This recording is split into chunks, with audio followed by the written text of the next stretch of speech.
Ili usipitwe na matukio mbalimbali na uwe wa kwanza kutazama video zetu, tafadhali bonyeza neno subscribe hapo chini ya video hii, kisha bonyeza alama ya kengele itakayotokea. Asante. Habari ya moto, habari ambayo imeendelea kutrendi huko kwenye mitandao ya kijamii. Bana, mtoto wa taifa, mtoto wa Wema Sepetu Baby Olly, bado tumeendelea kuona jinsi gani alivyo na baraka nyingi, lakini pia kutokana na zawadi nyingi ambazo ameendelea kuzipata, bana, tunaweza kusema huyu mtoto ameweza kumpatia Wema Sepetu heshima kubwa sana, lakini pia baraka ambazo amezipata Wema Sepetu kupitia huyu mtoto, tunaweza kusema ni jambo kubwa sana kwa upande wake, na huenda anajiuliza kwa nini jamani Mungu hukunipa mapema? Mbona ni kama vile na furaha hivi? Mbona ni kama vile watu wanaonekana kunipenda kiasi hichi? Lakini unatakiwa kujifunza kitu kimoja, kitu ambacho Wema Sepetu anafanyiwa na watu wengi kwa sasa hivi, kuletewa zawadi, kupendwa, ni namna ambavyo ameishi vizuri na watu.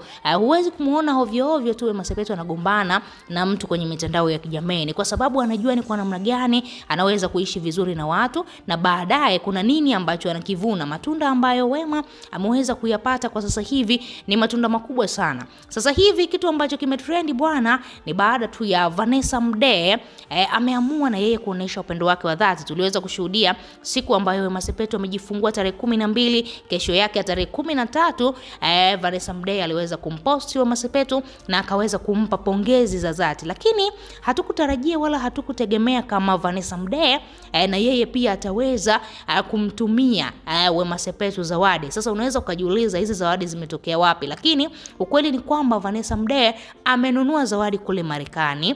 Baada ya kununua zawadi kule Marekani, ameweza kuzituma huku kwa Wema Sepetu. Yani zawadi za mtoto wa Wema Sepetu Baby Olly zimepanda ndege kutoka Marekani kuja Tanzania. Sasa unaweza ukajiuliza Wema Sepetu pamoja na Vanessa Mdee wana mahusiano gani?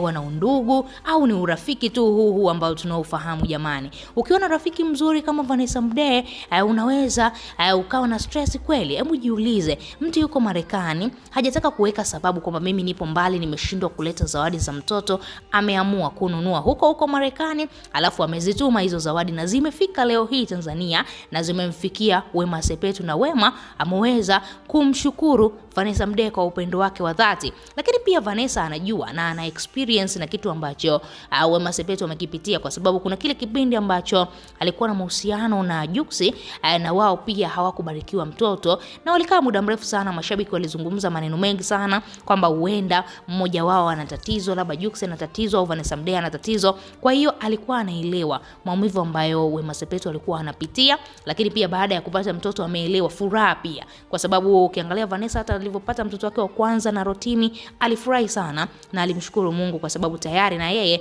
umri wake ulikuwa umeshasogea kidogo, alishaspend sana muda na Juksi hajapata mtoto, lakini baadaye akaja akapata mtoto. Kwa hiyo anaelewa furaha ambayo Wema Sepetu anayo, na ndio maana akaamua kumtumia zawadi. Sio kwamba una ukaribu sana, sio kama una urafiki sana, lakini ni kutokana na namna ambavyo Wema Sepetu amekuwa akiishi vizuri na watu, na ndio maana mtoto wake amepata zawadi nyingi sana. Wewe kama shabiki una lipi la kuzungumza? Tuachie maoni yako, lakini pia usisahau kusubscribe, kulike na turn on notification.